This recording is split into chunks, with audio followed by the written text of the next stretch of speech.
আগত 7 দিনৰ ভিতৰত আপোনালোকে ইয়াৰ পৰা যদি নাযায় আগন্তুক দিনত ইয়াৰ পৰিণতি বেলেগ কৰা নাই যাব লাগে জাগ্ৰত জনতাৰ বিপৰীত মেৰুত চৰকাৰ খিলঞ্জীয়াৰ প্ৰভুত্ব ৰক্ষাৰ আন্দোলনত হকা বাধা সজাগ সচেতন জনতালৈ সমন শৰ্মা চৰকাৰৰ ধিংকাণ্ডৰ পিছত ৰাজ্যৰ পৰিৱেশ অতি অদ্ভুত ধৰণেৰে সলনি হৈছিল উজনি নামনি সৰ্বত্ৰ এক ভয়াৰ্ত পৰিৱেশ উজনি অসমৰ প্ৰেষ্টা সংগঠনে আৰম্ভ কৰিছে মিয়া খেদা পৰ্ব বন্ধ কৰিবলৈ লৈছে দোকান বজাৰ এসপ্তাহৰ ভিতৰত সবেই আমাৰ উজনি অসম আপাৰ আসাম এৰি গুচি যাব লাগিব বাত কৰকে কুছ সলিউশন नहीं निकलेगा उनको को भगाओ ৰাজনৈতিক নেতাসকলৰ ভাষাত অসমক ৰক্ষা কৰিবলৈ জাতিটোক সংকটৰ গৰাহৰ পৰা মুক্তি দিবলৈ সজাগ আৰু সচেতন হৈ এওঁলোক ওলাই আহিছে কিন্তু এই পদক্ষেপক বাধা দিয়া হৈছে ৰাজ্য চৰকাৰে দিছে বাধা আন্দোলন নিষিদ্ধ দোকান বজাৰ বন্ধ নিষিদ্ধ এই নিষিদ্ধতাত সিলমোহৰ মাৰিবলৈ ২৭টা সংগঠনলৈ সমন জাৰি কৰা হৈছে শান্তি শৃংখলা ভংগ নকৰাৰ প্ৰতিশ্ৰুতিৰে বন্ধ সাইন কৰিব লাগিব শিৱসাগৰ প্ৰশাসনে সংগঠনসমূহলৈ সমনত উল্লেখ কৰিছে স্থানীয় সংখ্যালঘু লোকৰ বিৰুদ্ধে আন্দোলনৰ বাবে উচতনি দিছে ৰাইজক দোকান বজাৰ বন্ধ কৰাৰ দৰে পৰিৱেশ সৃষ্টি কৰিছে সেইবাবেই ২৭টা সংগঠনলৈ সমন অহা ছমাহলৈ শান্তি শৃংখলা ভংগ নকৰো বুলি কৰিব লাগিব বন্ধ সাইন সমাজত আইন শৃংখলা ৰক্ষা কৰাটোৱেই হৈছে আৰক্ষী আৰু চৰকাৰৰ কাম সেই কথা হয়তো উপলব্ধি কৰিয়েই আটাছৰ সভাপতি বসন্ত গগৈ বীৰ লাচিত সেনাৰ নেতা শৃংখল চলিহা জাতীয় সংগ্ৰামী সেনাৰ সভাপতি চিতু বৰুৱা অসমীয়া যুৱ মঞ্চৰ বিষ্ণু শইকীয়া অসম ছাত্ৰ যুৱ সন্মিলনৰ সভাপতি জিন্তু মেছ আটাছৰ শিৱসাগৰ জিলাৰ সভাপতি অখিল আহোম এজেৱাইচিপিৰ শিৱসাগৰ জিলা সভাপতি উৎপল কোঁৱৰ বিশ্ব হিন্দু মহাসভা ৰাষ্ট্ৰীয় বজৰং দলৰ জিলা নেতৃত্ব অনুসূচিত ছাত্ৰ সন্থা অনুসূচিত যুৱ পৰিষদকে ধৰি ২৭টা সংগঠনৰ নেতৃত্বলৈ এনেধৰণৰ সমন প্ৰেৰণ কৰিছে শিৱসাগৰ প্ৰশাসনে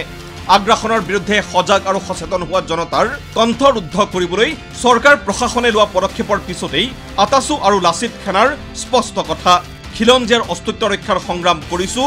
অপৰাধ কৰা নাই বন্ধত স্বাক্ষৰ নকৰাৰ পণ শিৱসাগৰতো অশান্তি পৰিৱেশ সৃষ্টি হোৱাই নাছিল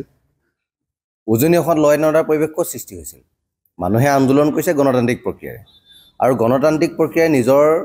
প্ৰতিবাদ যদি সাব্যস্ত এখন অসমত যদি কৰিব নোৱাৰে এখন ৰাজ্যত যদি কৰিব নোৱাৰে তেতিয়াহ'লে চৰকাৰখনে গণতান্ত্ৰিক পৰিপন্থী কাম কৰিছে আৰু কোনো ধৰণৰ আইন কানুন কোনো ধৰণৰ এনেকুৱা বন্ধত সাইন কৰাই আমাৰ প্ৰতিবাদী কণ্ঠ ৰোধ কৰিব নোৱাৰে এটো অসমৰ মুখ্যমন্ত্ৰী হিমন্ত বিশ্ব শৰ্মা ডাঙৰীয়াই বুজাটো খুবেই প্ৰয়োজন আছে খিলঞ্জীয়াৰ অস্তিত্ব ৰক্ষাৰ যিখন সংগ্ৰাম সেই সংগ্ৰামখন অব্যাহত থাকিব কোনো কাৰণতে সহি নকৰো এখন খিলঞ্জীয়া মানুহৰ অস্তিত্ব ৰক্ষা সংগ্ৰাম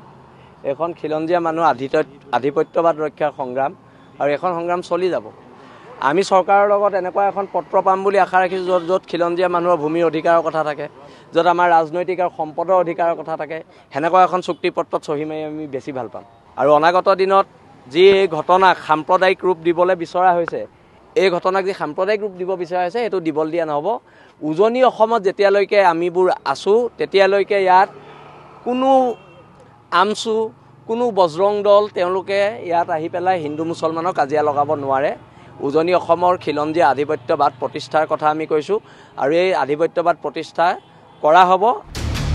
বন্ধত স্বাক্ষৰ কৰাৰ বাবে দল সংগঠনলৈ সমন জাৰি কৰাৰ পিছতেই তীব্ৰতৰ হৈছে ৰাজনৈতিক বাদানুবাদ সদা মিয়া বিৰোধী ৰূপজ্যোতি কুৰ্মীয়ে ৰূপ সলাই অতি নম্ৰ ভাষাত কৈছে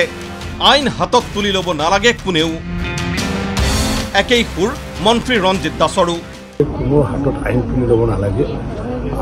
আমি আইনৰ উত্তৰত নহয় গতিকে আমাৰ আইনৰ উত্তৰত দেশৰ প্ৰধানমন্ত্ৰী নহয় মুখ্যমন্ত্ৰী নহয় মেয়ৰ নহয় আৰু কোনো নাগৰিক আইনৰ উত্তৰত নহয় মৰেল পুলিচিং আমি কোনো কৰিব নালাগে সন্দেহযুক্ত নাগৰিকক আমি যদি দেখো আৰু কিবা যদি ভুল কোনোবা ব্যক্তিয়ে কৰিছে কোনোবা পক্ষই কৰিছে আমি তৎক্ষণাৎভাৱে অসম পুলিচক জনাব লাগে অসম পুলিচৰ ওপৰত আমাৰ আস্থা বিশ্বাস আমাক থাকিব লাগে লোকসভাৰ বিৰোধী উপদলপতি গৌৰৱ গগৈ আৰু বিধানসভাৰ বিৰোধী দলপতি দেৱব্ৰত শইকীয়া সৰব চৰকাৰৰ বিৰুদ্ধে নিজৰ ব্যৰ্থতা লুকাবলৈ কাৰণে যি তাক মানে কথাবোৰ কৈ আছে চিন্তা নকৰাকৈ তেওঁলোকে কামখিনি কৰি আছে প্ৰত্যেক ক্ষেত্ৰত তেওঁলোকে ৰাজনীতি কৰিবলৈ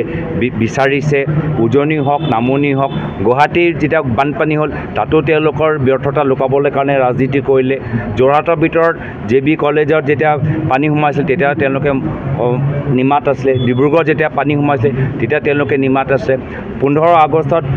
25টা ঠাইত আলফাই সন্দেহজনক বস্তু ৰাখিলে হেয়া লৈ যে তেওঁলোকৰ ডাঙৰ এটা আইনৰ ক্ষেত্ৰত তেওঁলোকৰ ডাঙৰ অভাৱ হ'ল সেই ক্ষেত্ৰতো তেওঁলোকে মাতা নাই তো চৰকাৰ বিশেষভাৱে এখন চৰকাৰ মুখ্যমন্ত্ৰী মহোদয় হিমন্ত বিশ্ব শৰ্মা ডাঙৰীয়া চৰকাৰ সম্পূৰ্ণভাৱে ব্যৰ্থ আমি সকলোৱে বৰ্তমান সময়ত যাতে কোনো ধৰণৰ উত্তেজনা বৃদ্ধি নহয় আৰু আমাৰ সংগ্ৰামখন যিটো কাৰণত হ'ব লাগে সেই দিশত যাতে আমি যাব পাৰোঁ সেই দিশত যোৱা উচিত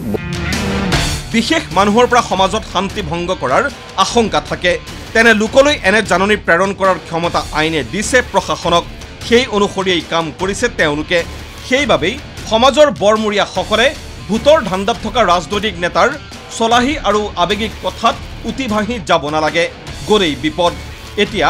জাতি ৰক্ষাৰ বাবে সংগ্ৰাম কৰা সকল ফান্দত পৰিল আৰু গাদী ৰক্ষাৰ বাবে বিভেদৰ বীজ মেলি নিৰাপদ দূৰত্বত AC কোঠাত থকা সকল বাচি গ'ল ব্যুৰো ৰিপৰ্ট ND24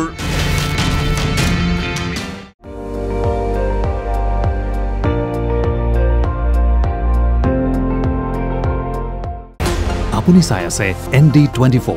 সৰ্বশ্ৰেষ্ঠ নহয় সৰ্বোত্তমৰ দৌৰত